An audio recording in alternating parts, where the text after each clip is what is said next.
how does your approach differ when you're in a more intimate setting versus when you're in a large group of, say, 500 people? An intimate setting allows me to have very personal connections with people. Let's say I'm running a group with 18 leaders of a corporation, the 18 in the C-suite. I can basically make a personal connection with each person. I can definitely listen to something that each person has to say. And people have more of an opportunity to try things out and be critiqued by me in terms of our method, because we have a method. So people can get much more individualized attention when it's a small group.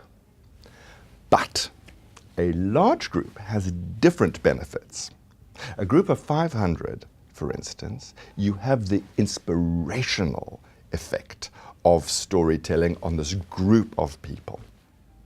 It's like a rock concert in a way, because if you tell a story or somebody tells a story on stage and they genuinely acknowledge the listening of the audience, then you have this magic happening where everyone in that audience goes out there and they want to tell their story as well. So the intimate and the large have their own virtues. You can guess, of course, which I prefer. I always wanted to be a rock star, so I really love those big audiences. But, it's really the connection with people for me that counts. And I love more than anything to get stories out of people. So really the size of the group is to some extent irrelevant. So in a small group, if I'm working with a smaller group, everybody has a chance to try out telling their story. And I'm able to critique them according to the what happened storytelling method. In a large audience, obviously I can't work with everybody. So I work with volunteers who come up onto the stage, and then I help them to excavate, craft, and present their stories, and those in the audience are watching it being modeled. So they then need to go and try it for themselves, either in a smaller group setting or on their own. So it's really the extent of engagement which changes from small group to larger audience. I'm so glad that you mentioned excavation, crafting, and presenting, because that is your proven 3-step storytelling method. Yes. So can you elaborate on that just a little bit as we go into more detail on it later? Everything you need to be an effective storyteller is right there with you. You do not need to go looking outside of your own experience to find your story. It's all there. The first question you need to ask when you want to be a storyteller or when you want to tell a story, it's a pair of questions. It starts with why story and why now. So you first have to ask yourself the question, why do I want to tell a story as distinct from all the other ways in which I could possibly communicate? A snapshot, a tweet, a graph, an instruction manual, statistics. Why story? Story is the most powerful way of communicating because it's hardwired into our brains to follow this beginning, middle, end trajectory.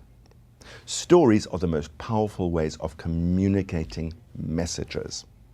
So the first thing you have to ask yourself is, what message do I want to communicate here? What's my message? And then, what story am I going to tell to communicate that message? And why now? What's the urgency of this moment to tell my story? For my AIDS clients way back then, the urgency to tell their stories that they were dying and they needed to leave their stories behind. And they needed to advocate for changes in AIDS policy. Every person needs to ask, what is the thing that's waking me up to tell my story right now? Why is this the moment? Once you've asked those questions, once you've answered those questions, you are ready to begin excavating your own life for these stories, looking back over your own experiences. Where do you start? You start with your heritage. Where do I come from? Who came before me? Think about your grandparents. Think about your parents. Think about your childhood. Begin to identify these memories. Let the memories bubble up to the surface. And then you begin to capture those memories. You write them down. You take note of them. Now, memory, remembering, is an act of creation. Because when you allow these memories to bubble up to the surface and you capture them, that is the raw material that your stories are going to be made of. And the more you remember, the more memories will come up to the surface. And then you are ready to start crafting those memories into a story. And you craft that by selecting a discrete experience that has a beginning, middle, and end that's going to communicate your why story, why now question. So you craft your story out of those memories that you've excavated, and then finally, you need to present your story. Now, presentation is everything, because in presentation, you are connecting with your listeners. You are connecting with your audience. One of the most important things that I teach is that connection to your audience is primary. You're telling a story because you want to connect to people.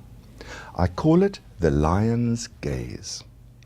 You know that when you throw a ball to a dog, the dog follows the ball. But when you throw a ball at a lion, the lion keeps its gaze on you. As a storyteller, your lion's gaze is on your audience. So the reason that you excavate and craft is finally to present and connect to your audience. Those are the three fundamental steps of Narative's listening and storytelling method.